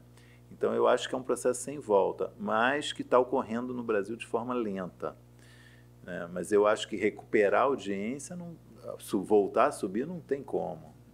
Né? A tendência é ir sempre, eu acho que está tendo uma migração para outros. Né? E não é só para a plataforma de streaming, também está se perdendo o público para o YouTube, para o TikTok. Então, não se trata de alguma coisa que falte para trazer de volta. Não. Mas sim de que você deve continuar oferecendo, vamos dizer assim, insistindo para quem ainda acompanha. E oferecendo já ao mesmo tempo em outras versões. Né? Então, essa coisa, a novela está saindo, já estamos fazendo algumas experiências direto no streaming, novela primeiro estreia no streaming. Ou oferecer a novela nas 2 plataformas simultaneamente. Então, o cara opta, né? Tem gente que prefere ver no streaming. Sim. Então. E as experiências de até aqui têm bons resultados, né? Sim. Todas as Flores, Verdades Secretas 2, realmente é um dos caminhos. Eles estão testando, né? Exato. Uma maior, uma menor. Exato. Lança tudo de uma vez, lança separado, enfim, né? É isso. Realmente, porque comete-se muito um anacronismo, né? De esperar que aqueles ibopes do passado voltem. E não tem mais jeito, né? Pode até uma coisa ou outra ampliar na média atual, porque chama mais atenção de alguém que talvez, não é que não está vendo internet, mas está vendo outro canal. Não, e que tem novelas piores e melhores também. Claro. Né? Se você olhar, né, tem novela que vai a 30, outra que vai a 22, outra que vai a 25. Né? Então, enfim, e tem os caras que são bons de fazer a audiência subir e outros menos. Exatamente. Então, mas eu acho que a oscilação, não vai se voltar, resgatar a audiência, eu acho que ninguém tem essa pretensão. Não vamos para aqueles 40 lá da Insensato Coração, Avenida Brasil, Fina Estampa. Né? Não. Agora, para finalizar esse nosso encontro, depois de tantas experiências, depois de um convívio tão grande com televisão que você ainda tem, etc. e tal, o que você acha que ainda te falta na sua carreira de jornalista e ou que você ainda gostaria de poder fazer? Eu tô fazendo realmente a oportunidade, a opção de fazer livros me dá muita satisfação, embora pouco dinheiro, mas é uma coisa muito satisfatória. Eu estou no momento que eu estou podendo escolher melhor os projetos que eu quero fazer. Estou com 62 anos, estou, enfim, numa situação que me permite escolher com uma certa cautela. Tenho alguns projetos de outros livros para os próximos períodos, que eu, enfim, não posso ainda falar, e outros projetos também de trabalhar com televisão, sobre televisão em outras plataformas. Eu acho que vem coisa por aí, pretendo continuar. Eu escrevo ainda, né? Eu tenho essa coluna na Folha de São Paulo, sai toda quinta-feira, que me mantém em contato com assim, o leitor mais, né, dos assuntos mais atuais da televisão, e continuo falando sobre televisão nas redes sociais, mas pretendo continuar falando sobre televisão em outras plataformas também. Certo. Aí estamos aí esperando, né, os próximos comentários, as próximas impressões, esses próximos livros, não dá para falar agora, mas eles virão. Né? Com certeza. E a gente só agradece, né, porque contribui para que esse material de qualidade, pensado, com cuidado, com carinho, por que não dizer, né, ele surja. Porque esse é um movimento bom, seu e de outras obras que têm surgido sobre televisão, que é não enxergar a televisão e os seus atores, fora das novelas também, né, aqueles que fazem parte, no sentido de como que algo menor, né? Algo menor e algo só mercadologicamente falando, né? Você tem uns livros sobre novela que tem um ranço de olhar como a Marlúcia olhava, segundo o Gilberto, né? Planilhas, números, né? Funciona para você entender esse aspecto. Mas a televisão não é uma coisa desprezível, não. Porque, como o Silvio de Abreu fala, estamos aqui para vender massa de tomate e sabonete. Né? Não é por isso que ela é desprezível. Ela pode produzir, como já produziu e produz ainda, coisas muito boas. Exatamente. Né? Coisas válidas. Exatamente. Maurício Sticer, obrigado pela sua presença. Fábio, eu te agradeço. Acho muito legal essa tua preocupação com a história da TV, né? Com o registro dessa história, né? A busca pela precisão do que aconteceu mesmo, né? Que é o que faz avançar o conhecimento, né? Conhecendo, você tem que olhar para trás, senão você não entende o presente, nem consegue imaginar o futuro, né? Então, fico muito feliz aí de ter aberto esse espaço para mim e te dou os parabéns aí pelo trabalho que você faz, no livro que você publicou e aqui nesse canal. Muito obrigado, muito obrigado. Essa é uma declaração que mostra que estamos no caminho certo, né? Acho que dá para dizer isso. Muito Sem obrigado. dúvida. Eu que agradeço. Muito obrigado. Fábio Costa entrevista com essa nossa proposta de trazer profissionais com uma trajetória muito rica e ainda com muito fazer, né? Como é o caso do nosso convidado de hoje aqui, o Maurício, né? Que colaboram para pensarmos a televisão, entendermos a televisão e também como se faz televisão. Né? São esses os nossos convidados. Temos um próximo encontro já marcado na edição seguinte. Um abraço para você. Obrigado.